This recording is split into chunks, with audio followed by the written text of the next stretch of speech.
Today's country and all-time favorites, Q105.7 FM, Shania Twain, and Man, I Feel Like a Woman. In fact, I've got a pretty good female vocalist on the air right now. Good morning to Netty Mac. Thanks for joining me today.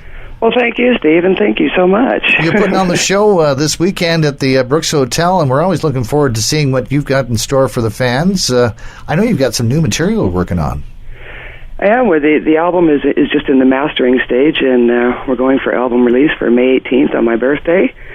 And I'm pretty excited about it. I have amazing talent all over it with the musicians and the album art and everything involved. And we're very excited. It's quite a dynamic album that appeases many different palettes when it comes to music. Musically, where did you go with this particular release? Did you go mainly country, or is it just a mix of everything? Well, you know, at the end of the day, it's Netty Mac. It's my music is country infused with 50s rock and roll. Mm-hmm. My marketing is, throw Terri, Elvis Presley, the Judds, and Buddy Holly into a blender, and you get Netty Mac. Okay. So I have a lot of, Jerry Lee Lewis, Buddy Holly flavors in the faster music, and there's definitely some ballads and whatnot, the slower country style, but it's all over the place actually with respect to music. There's a couple crossover songs that will hit the rock pop radio stations, but it's predominantly country, absolutely, with a little flavor, with a little 50s rock. Did you write this material yourself, or? Absolutely, yes. It's 100% my own material. So it's Netty Mac. Your heart on the sleeve, so to speak. It certainly is. Certainly is. Music my whole life has been my emotional enema, and it always comes out in a song, and there's some pretty killer tunes in there. It's kind of cool. You were telling me before we got on the air, you said that you got nominated for Female Artist and Fan Choice Award at the ACMs. Yes, the Alberta Country Music Association. It was absolutely mind-blowing. When I got the email and notification, I read the list and got down to the bottom of it, and something just registered in my head and went, oh my God, my name is there. I had to stop. I think I read it about 3 or 4 times before I sent a message out to my band and posted on the social media and whatnot. It threw me for a loop. I was quite surprised. It just goes to show a lot of hard work with marketing and whatnot, because I don't even have an album yet. That was based on demos. It's overwhelming. And probably because of your tours, too, because you go on the road a lot. We do. We're very fortunate. We do play quite a bit. And, again, the shows are very upbeat and dynamic.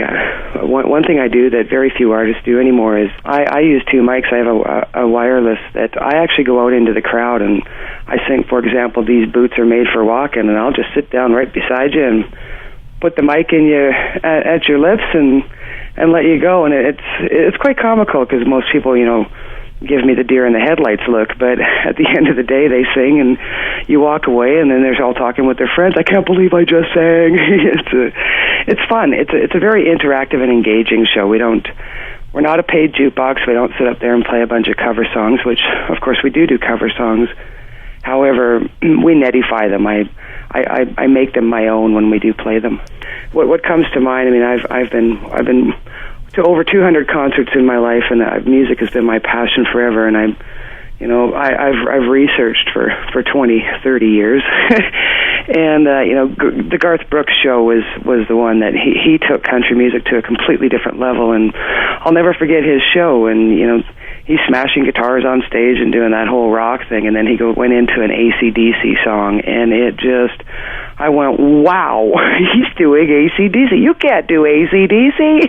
You're Garth Brooks. And I remember that feeling that it gave to me. So I do that in my show as well. We play a nice little slow ballad, and then we go into John Cougar, Hurt So Good. Oh, excellent. And then people look and they're like, hey, as I try and pick songs that everyone can relate to, and also bring back a little blast from the past, especially with respect to Buddy Holly and Elvis. I aspire to be that entertainer that can put on the show of Brad Paisley, Keith Urban, Garth Brooks, and Shania Twain. They're captivating and engaging. You don't stop. You don't stop and talk to whoever you're with sitting in that show, because they keep you enthralled the entire time, and that's what I aspire for, and we're getting there, absolutely. Definitely. With a brand new CD, that's coming out on the 18th of May. So it's not too far around the corner. Where can we pick it up when we do actually get the release of it? Well, it'll be absolutely anywhere. iTunes, CD Baby, my website, all the social media, you'll be able to purchase it. Of course, it'll be at all the shows and whatnot, and wherever you're buying your CDs right now, most people go to iTunes and Amazon and whatnot. It'll be there. Okay, great stuff. Well, Netty, looking forward to the show this weekend, and thanks for joining the show.